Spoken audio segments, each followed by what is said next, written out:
The Eve of St. Agnes by John Keats. St. Agnes' Eve, ah, bitter chill it was. The owl, for all his feathers, was a-cold, the hare limped trembling through the frozen grass, and silent was the flock in woolly fold. Numb were the beadsman's fingers while he told his rosary, and while his frosted breath, like pious incense from a censer old, seemed taking flight for heaven without a death, past the sweet Virgin's picture, while his prayer he saith. His prayer he saith, this patient holy man, then takes his lamp, and riseth from his knees, and back returneth, meagre, barefoot, wan, along the chapel aisle by slow degrees. The sculptured dead on each side seem to freeze, imprisoned in black purgatorial rails. Knights, ladies, praying in dumb oratories, he passeth by, and his weak spirit fails to think how they may ache in icy hoods and mails. Northward he turneth through a little door, and scarce 3 steps ere music's golden tongue flattered to tears this aged man and poor. But no, already had his death-bell rung. The joys of all his life were said and sung. His was harsh penance on St. Agnes' Eve. Another way he went, and soon among rough ashes sat he for his soul's reprieve, and all night kept awake for sinners' sake to grieve. That ancient beadsman heard the prelude soft, and so it chanced, for many a door was wide from hurry to and fro. Soon up aloft the silver snarling trumpets 'gan to chide. The level chambers, ready with their pride, were glowing to receive 1,000 guests. The carved angels, ever eager-eyed, stared where upon their heads the cornice rests, with hair blown back and wings put crosswise on their breasts. At length burst in the argent revelry, with plume, tiara, and all rich array, numerous as shadows haunting fairily the brain new stuffed in youth with triumphs gay of old romance. These let us wish away, and turn sole-thoughted to one lady there, whose heart had brooded all that wintry day on love, and winged St. Agnes' saintly care, as she had heard old dames full many times declare. They told her how, upon St. Agnes' Eve, young virgins might have visions of delight, and soft adorings from their loves receive upon the honeyed middle of the night, if ceremonies due they did aright, as supperless to bed they must retire, and couch supine their beauties lily-white, nor look behind nor sideways, but require of heaven with upward eyes for all that they desire. Full of this whim was thoughtful Madeline. The music, yearning like a god in pain, she scarcely heard. Her maiden eyes divine, fixed on the floor, saw many a sweeping train pass by. She heeded not at all. In vain came many a tiptoe amorous cavalier, and back retired, not cooled by high disdain, but she saw not. Her heart was otherwhere. She sighed for Agnes' dreams, the sweetest of the year. She danced along with vague, regardless eyes, anxious her lips, her breathing quick and short. The hallowed hour was near at hand. She sighs amid the timbrels and the thronged resort of whisperers in anger or in sport. Mid looks of love, defiance, hate, and scorn, hoodwink'd with fairy fancy, all amort, save to St. Agnes and her lambs unshorn, and all the bliss to be before tomorrow morn. So, purposing each moment to retire, she lingered still. Meantime, across the moors had come young Porphyro, with heart on fire for Madeline. Beside the portal doors, buttressed from moonlight, stands he, and implores all saints to give him sight of Madeline, but for one moment in the tedious hours, that he might gaze and worship all unseen. Perchance speak, kneel, touch, kiss. In sooth, such things have been. He ventures in. Let no buzzed whisper tell. All eyes be muffled, or 100 swords will storm his heart, love's feverous citadel. For him those chambers held barbarian hordes, hyena foemen and hot-blooded lords, whose very dogs would execrations howl against his lineage. Not one breast affords him any mercy in that mansion foul, save one old beldame, weak in body and in soul. Ah, happy chance! The aged creature came, shuffling along with ivory-headed wand to where he stood, hid from the torch's flame, behind a broad half-pillar, far beyond the sound of merriment and chorus bland. He startled her, but soon she knew his face, and grasped his fingers in her palsied hand, saying, "Mercy, Porphyro, hie thee from this place. They are all here tonight, the whole bloodthirsty race." Get hence, get hence! There's dwarfish Hildebrand. He had a fever late, and in the fit he cursed thee and thine, both house and land. Then there's that old Lord Morris, not a whit more tame for his grey hairs. Alas me, flit, flit like a ghost away. Ah, gossip dear, we're safe enough. Here in this armchair sit, and tell me how— Good saints, not here, not here. Follow me, child, or else these stones will be thy bier. He followed through a lowly arched way, brushing the cobwebs with his lofty plume, and as she muttered, well a day, he found him in a little moonlight room, pale, latticed, chill, and silent as a tomb. "Now tell me, where is Madeline?" said he. "Oh, tell me, Angela, by the holy loom, which none but secret sisterhood may see, when they St. Agnes wool are weaving piously." St. Agnes! Ah, it is St. Agnes Eve! Yet men will murder upon holy days. Thou must hold water in a witch's sieve, and be liege lord of all the elves and fays, to venture so.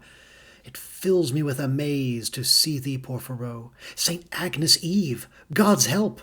My lady fair the conjurer plays this very night. Good angels her deceive. But let me laugh a while. I've mickle time to grieve. Feebly she laugheth in the languid moon, while Porphyro upon her face doth look like puzzled urchin on an aged crone who keepeth closed a wondrous riddle book, as spectacled she sits in chimney nook. But soon his eyes grew brilliant when she told his lady's purpose, and he scarce could brook tears at the thought of those enchantments cold, and Madeline asleep in lap of legends old. Sudden a thought came like a full-blown rose, flushing his brow, and in his pained heart made purple riot. Then doth he propose a stratagem that makes the beldame start. "A cruel man and impious thou art. Sweet lady, let her pray and sleep and dream alone with her good angels, far apart from wicked men like thee. Go, go, I deem thou canst not surely be the same that thou didst seem." "I will not harm her, by all saints, I swear," quoth Porphyro. "Oh, may I ne'er find grace, when my weak voice shall whisper its last prayer, if one of her soft ringlets I displace, or look with ruffian passion in her face. Good Angela, believe me by these tears, or I will, even in a moment's space, awake with horrid shout my foemen's ears, and beard them, though they be more fanged than wolves and bears." Ah, why wilt thou affright a feeble soul, a poor, weak, palsy-stricken churchyard thing, whose passing bell may ere the midnight toll, whose prayers for thee each morn and evening were never missed? Thus plaining doth she bring a gentler speech from burning Porphyro, so woeful and of such deep sorrowing that Angela gives promise she will do whatever he shall wish, betide her weal or woe. Which was, to lead him in close secrecy even to Madeline's chamber, and there hide him in a closet of such privacy that he might see her beauty unespied, and win perhaps that night a peerless bride, while legioned fairies paced the coverlet, and pale enchantment held her sleepy-eyed. Never on such a night have lovers met, since Merlin paid his demon all the monstrous debt. It shall be as thou wishest, said the dame. All cates and dainties shall be stored there quickly on this feast night. By the tambour frame her own lute thou wilt see. No time to spare, for I am slow and feeble, and scarce dare on such a catering trust my dizzy head. Wait here, my child, with patience, kneel in prayer the while. Ah, thou must needs the lady wed, or may I never leave my grave among the dead. So saying, she hobbled off with busy fear. The lover's endless minutes slowly passed. The dame returned, and whispered in his ear to follow her, with aged eyes aghast from fright of dim espial. Safe at last, through many a dusky gallery, they gain the maiden's chamber, silken, hushed, and chaste, where Porphyro took covert, pleased amain. His poor guide hurried back, with agues in her brain. Her faltering hand upon the balustrade, old Angela was feeling for the stair, when Madeline, St. Agnes' charmed maid, rose like a missioned spirit unaware. With silver tapers light and pious care she turned, and down the aged gossip led to a safe level matting. Now prepare, young Porphyro, for gazing on that bed. She comes again, like ring-dove frayed and fled. Out went the taper as she hurried in. Its little smoke in pallid moonshine died. She closed the door, she panted, all akin to spirits of the air and visions wide. No uttered syllable, or woe betide. But to her heart was voluble, paining with eloquence her balmy side, as though a tongueless nightingale should swell her throat in vain and die heart-stifled in her dell. A casement high and triple-arched there was, all garlanded with carven imageries of fruits and flowers and bunches of knot-grass, and diamonded with panes of quaint device, innumerable of stains and splendid dyes, as are the tiger moth's deep damasked wings. And in the midst, 'mong thousand heraldries and twilight saints and dim emblazonings, a shielded scutcheon blushed with blood of queens and kings. Full on this casement shone the wintry moon, and threw warm jewels on Madeline's fair breast, as down she knelt for heaven's grace and boon. Rose bloom fell on her hands, together pressed, and on her silver cross soft amethyst, and on her hair a glory like a saint. She seemed a splendid angel newly dressed, save wings, for heaven. Porphyro grew faint. She knelt, so pure a thing, so free from mortal taint. Anon his heart revives, her vespers done. Of all its wreathed pearls her hair she frees, unclasps her warmed jewels one by one, loosens her fragrant bodice. By degrees her rich attire creeps rustling to her knees. Half hidden, Like a mermaid in seaweed, pensive awhile she dreams awake, and sees, in fancy, fair St. Agnes in her bed, but dares not look behind, or all the charm is fled. Soon trembling in her soft and chilly nest, in sort of wakeful swoon, perplexed she lay, until the poppied warmth of sleep oppressed her soothed limbs, and soul fatigued away, flown like a thought until the morrow day. Blissfully havened, both from joy and pain, clasped like a missile where swart paynims pray, blinded alike from sunshine and from rain, as though a rose should shut and be a bud again. Stol'n to this paradise, and so entranced, Porphyro gazed upon her empty dress, and listened to her breathing, if it chanced to wake into a slumbrous tenderness, which when he heard, that minute did he bless, and breathed himself. Then from the closet crept, noiseless as fear in a wide wilderness, and over the hushed carpet silent stepped, and 'tween the curtains peeped, where lo, how fast she slept. Then by the bedside, where the faded moon made a dim silver twilight, soft he set a table, and half anguished threw thereon a cloth of woven crimson, gold, and jet. Oh, for some drowsy Morphean amulet! The boisterous midnight festive clarion, the kettle-drum and far-heard clarinet, affray his ears, though but in dying tone. The hall-door shuts again, and all the noise is gone.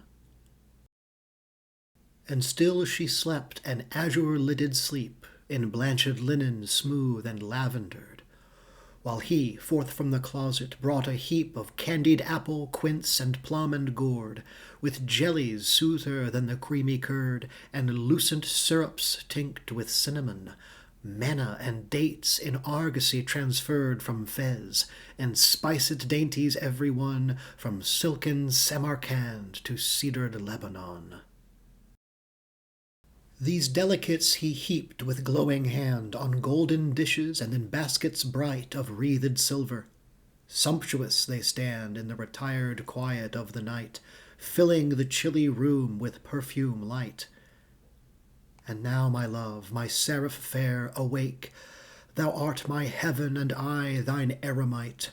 Open thine eyes for meek St. Agnes' sake, or I shall drowse beside thee, so my soul doth ache.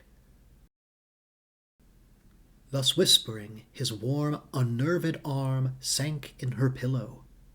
Shaded was her dream by the dusk curtains. 'Twas a midnight charm, impossible to melt as iced stream. The lustrous salvers in the moonlight gleam. Broad golden fringe upon the carpet lies. It seemed he never, never could redeem from such a steadfast spell his lady's eyes. So mused awhile and toiled in woofed fantasies. Awakening up, he took her hollow lute, tumultuous, and in chords that tenderest be, he played an ancient ditty long since mute, in Provence called La Belle Dame sans Merci, close to her ear touching the melody, wherewith disturbed she uttered a soft moan. He ceased, she panted quick, and suddenly her blue afraid eyes wide open shone. Upon his knees he sank, pale as smooth sculptured stone. Her eyes were open, but she still beheld, now wide awake, the vision of her sleep. There was a painful change that nigh expelled the blisses of her dream, so pure and deep, at which fair Madeline began to weep, and moan forth witless words with many a sigh, while still her gaze on Porphyro would keep, who knelt with joined hands and piteous eye, fearing to move or speak, she looked so dreamingly. "Ah, Porphyro," said she, "but even now thy voice was at sweet tremble in mine ear, made tunable with every sweetest vow, and those sad eyes were spiritual and clear. How changed thou art, how pallid, chill, and drear!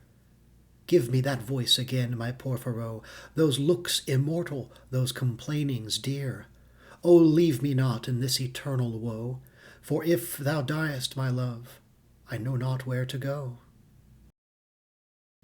Beyond a mortal man impassioned far at these voluptuous accents, he arose, ethereal flushed, and like a throbbing star seen mid the sapphire heaven's deep repose, into her dream he melted, as the rose blendeth its odor with the violet, solution sweet. Meantime the frost wind blows, like love's alarm pattering the sharp sleet against the window panes. St. Agnes' moon hath set.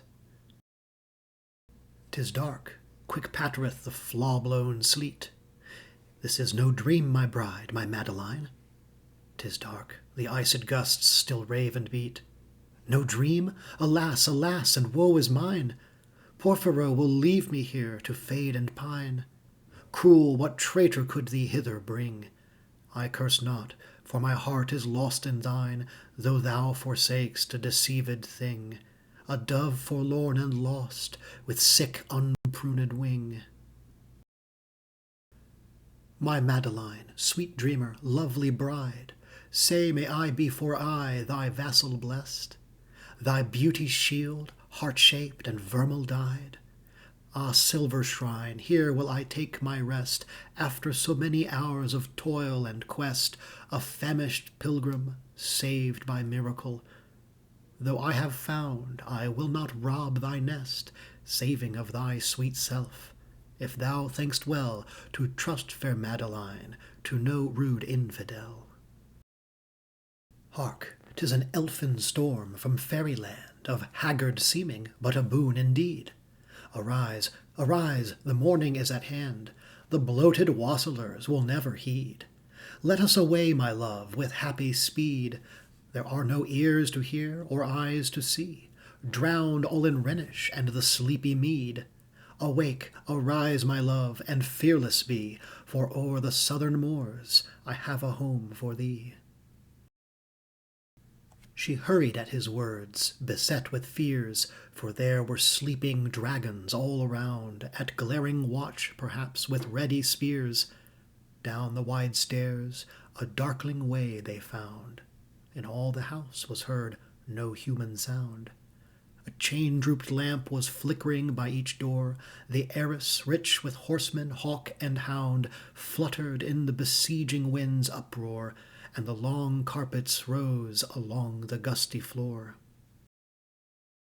They glide like phantoms into the wide hall, like phantoms to the iron porch they glide, where lay the porter in uneasy sprawl, with a huge empty flagon by his side. The wakeful bloodhound rose and shook his hide, but his sagacious eye an inmate owns. By one and one the bolts full easy slide, the chains lie silent on the foot-worn stones, the key turns, and the door upon its hinges groans. And they are gone. Aye, ages long ago, these lovers fled away into the storm. That night the Baron dreamt of many a woe, and all his warrior guests, with shade and form of witch and demon and large coffin worm, were long benightmared. Angela the old died palsy-twitched, with meagre face deform. The beadsman, after 1,000 aves told, for I unsought for, slept among his ashes cold.